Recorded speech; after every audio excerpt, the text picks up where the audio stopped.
چھٹے امام امام جعفر صادق علیہ الصلوۃ والسلام۔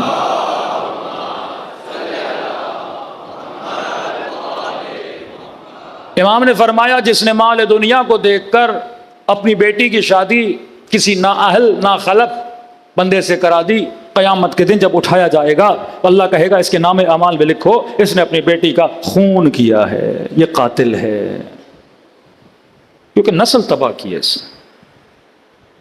امام کے پاس آیا، امام نے کہا دیکھو، ایک بندہ آیا کہ مولا شادی تو میں نے کی ہے لیکن ہم خوش ہیں۔ مولا فرماتے ہیں مثال کبھی یونیک کیسز کی نہیں دی جاتی، آل اوور آپ کو مثال دینی چاہیے۔ پوری دنیا میں بھائی کوا کیا ہوتا ہے؟ کالا ہوتا ہے۔ اب شاید آپ کسی ملک میں جائے کوا سفید مل جائے، لیکن کیونکہ زیادہ تر کوے کالے ہوتے ہیں تو ہم کہتے ہیں کوا کالا ہوتا ہے۔ ہو سکتا ہے کوئی یونیک کیس نکل آئے کہ کسی غلط بندے کو بیٹی دے دی لیکن بیٹی بھی خوش رہے۔ امام نے کہا دو چیزوں پہ ذہن ڈالو، اگر تمہاری بیٹی کے لیے رشتہ آیا، بیٹے کے لیے رشتہ آیا، تم نے مال دنیا اور مختلف چیزیں دیکھ کے شادی کرا دی، دو کنڈیشن ہیں، کفویت کو نہیں دیکھا، ذہنیت کو نہیں دیکھا، کلچر کو نہیں دیکھا، دونوں کے کیلیبر کو نہیں دیکھا، شادی کرا دی۔ اور فرماتے دو صورتیں، اگر مزاج نہ ملا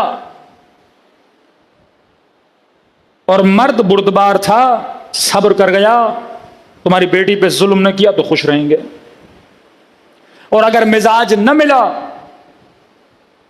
اور اگر یہ بے دین تھا، بردبار نہیں تھا، ہو سکتا تمہاری بیٹی پہ کیا کرے؟ ظلم کرے۔ تو دو کنڈیشن ہے، یا خوش رہے گی یا نہیں رہے گی۔ جب وہ مرد اس سے خوش نہیں رہے گا تمہاری بیٹی پہ ظلم کرے گا، یا خوش رہے گا اگر مزاج مل گئے۔ اور فرمایا اگر تم نے کسی دیندار بندے کو، صاحب تقوی کو، خوف خدا رکھنے والے کو، اہل بیت کے نیٹ ورک کی سوچ میں پنپنے والے کو اپنی بیٹی دی، پھر بھی دو کنڈیشن ہے، ہو سکتا ہے ان دونوں کا مزاج نہ ملے، مزاج مل گیا تو پھر بھی خوش رہیں گے، لیکن اگر مزاج نہ ملا کیونکہ وہ بے دین تھا وہ ظلم کرے گا، یہ کیونکہ دیندار ہے تمہاری بیٹی پہ کبھی ظلم نہیں کرے گا۔ تو دیندار بندے کا پلس پوائنٹ ہے کہ تمہاری بیٹی کیا رہے گی؟ خوش۔ اب دینداری کی ایکسپلینیشن کیا معصوم فرماتے دیکھو، امین ہے کہ نہیں، صادق ہے کہ نہیں۔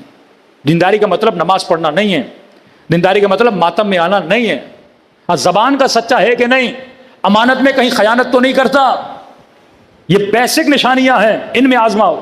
پہلے اس کا کیریکٹر دیکھو، ہو سکتا ہے نماز عادتاً پڑھتا ہو، مسجد عادتاً جاتا ہو، ماتم عادتاً کرتا ہو، اس کے اندر معرفت ہے کہ نہیں ہے، یہ چیزیں دیکھو۔